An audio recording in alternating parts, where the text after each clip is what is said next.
চমৎকার acting, direction, তার সাথে যদি জবরদস্ত গল্পের মেলবন্ধন ঘটানো যায়, তাহলে যে দর্শকরা কিরকম ছবি উপহার পেতে পারেন তার জলজান্ত উদাহরণ সদ্য রিলিজ হওয়া সাউথ ইন্ডিয়ান মুভি মহারাজা।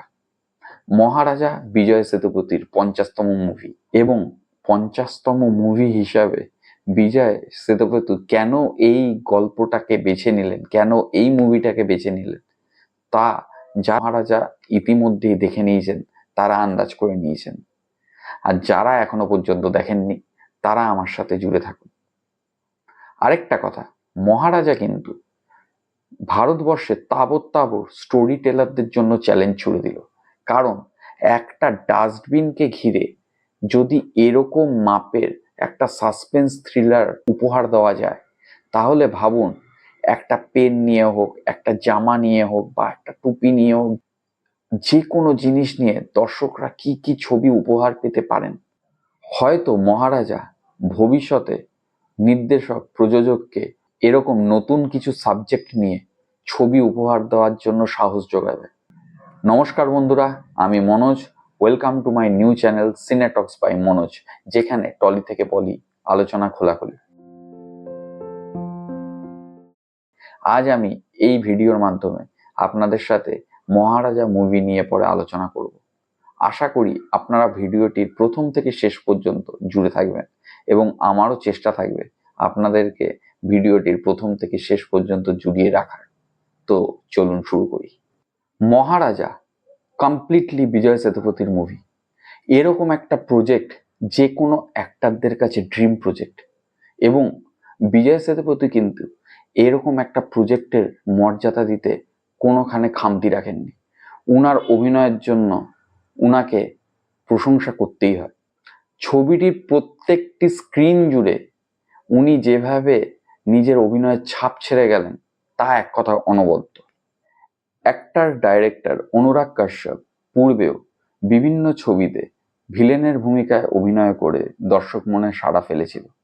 এই ছবিও তার ব্যতিক্রম নয়। এই ছবিতে তার অভিনীত সেলভাম ক্যারেক্টারটি দর্শকরা বহুদিন মনে রাখবে। এছাড়াও ইন্সপেক্টরের ভূমিকায় নটরাজন সুব্রমণিয়ম, স্কুল টিচারের ভূমিকায় মমতা মোহন দাস, এবং বিজয় সেতুপতির মেয়ের ভূমিকায় সচনা নমি দাস প্রত্যেকেই যথাযথ। তবুও বলবো এই ছবিটি আদ্যপ্রান্ত বিজয় সেতুপতির মুভি। উনি যেভাবে ছবিটিতে উনার বিভিন্ন বয়সের লেয়ারগুলোকে ফুটিয়ে তুলেছে, জাস্ট টপ নচ। নিথিলান স্বামীনাথন পরিচালিত এই ছবিটির রানিং টাইম 2 ঘন্টা 20 মিনিট, এবং ছবিটি দেখার সময় আপনি কখনো বোর ফিল করবেন না। কারণ ছবিটিতে প্রত্যেকটি লেয়ার যেভাবে ফুটিয়ে তোলা হয়েছে, গল্পের যেরকম আপস অ্যান্ড ডাউনস, আপনি কোথাও গল্পটি থেকে পরে সরে এসে পরে নিজেদেরকে যে বোর ফিল করবেন, সেই মুহূর্তটাই আপনার কাছে আসবে না। ছবিটির গল্প নিয়ে বা প্লট নিয়ে বিশেষ কিছু আলোচনা করব না, কোনো স্পয়লারও দেবো না। শুধু এইটুখানি বলবো, বিজয় সেতুপতি যিনি কিনা মহারাজা মুভির লিড ক্যারেক্টার, তিনি একটা সাধারণ বার্বার শপ চালান, এবং উনি ওনার মেয়েকে নিয়ে পরে সাধারণ জীবনযাপন করে। এর মধ্যেই ঘটে চলে এক দুর্ঘটনা, যেখানে বিজয় সেতুপতি থানায় গিয়ে ডায়েরি করতে যান যে ওনার খুব কাছের এক ডাস্টবিন মিসিং হয়েছে বাড়ি থেকে। থানার পুলিশ ইন্সপেক্টররা এই শুনে হতবাক যে ডাস্টবিন মিসিং নিয়ে পরে কেউ কখনো ডায়েরি করতে আসে নাকি। এইখানেই গল্পের টুইস্ট, এবং এই জন্যই আমি এখানে এইটুখানি বলেই ছেড়ে দেবো। এরপরে আপনারা যদি বাকি গল্পটা দেখতে চান, কেন উনি ডাস্টবিন নিয়ে পরে পুলিশের কাছে ডায়েরি করতে গেছিলেন, এর পিছনের কাহিনী কি, তার জন্য আপনি মহারাজা মুভিটি প্রথম থেকে শেষ পর্যন্ত দেখুন। এবং ছবিটি শেষে 5 মিনিটে যেরকম ভাবে একটা টার্ন অ্যান্ড টুইস্ট আছে, সেটা আপনি জাস্ট মেসমারাইজিং হয়ে যাবেন যে এরকম ভাবে পরিচালক ভাবলেন কি করে।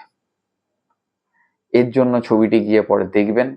গত মাসে 14ই জুন, মানে 14ই জুন 2024 ছবিটি দেশ জুড়ে রিলিজ করে, এবং মাত্র 20 কোটি টাকার ছবি ইতিমধ্যেই বক্স অফিসে 100 কোটির গণ্ডি ছাড়িয়েছে। এবং গত 14ই জুলাই 2024 ছবিটি ওটিটি প্ল্যাটফর্ম নেটফ্লিক্সে রিলিজ করে। আপনারা যারা হলে গিয়ে ছবিটি দেখেননি তারা আপনার বন্ধু কিংবা নিকটাত্মীয় কিংবা আপনার আশেপাশে যে কেউ যার কাছে নেটফ্লিক্স আছে, যদি নিজের থাকে তাহলে তো খুবই ভালো, যদি না থাকে তাহলে আশেপাশে কারোর কাছ থেকে নিয়ে পড়ে ছবিটি তাড়াতাড়ি দেখে ফেলুন এবং দেখে পরে নিজের রিভিউ কমেন্ট বক্সে জানাতে ভুলবেন না। আশা করি আপনাদের এই ভিডিওটি ভালো লেগেছে। এরকম আরও সিনেমার রিভিউ পেতে আমাদের এই চ্যানেলটির সাথে যুক্ত হয়ে যান। পাশে বেল আইকনটি প্রেস করে চ্যানেলটি সাবস্ক্রাইব করে নিন যাতে ভবিষ্যতের কোনো ভিডিও আপনি মিস না করেন। আশা করি খুব তাড়াতাড়ি আবার একটা নতুন ভিডিও নিয়ে পরে আপনাদের কাছে ফিরে আসব।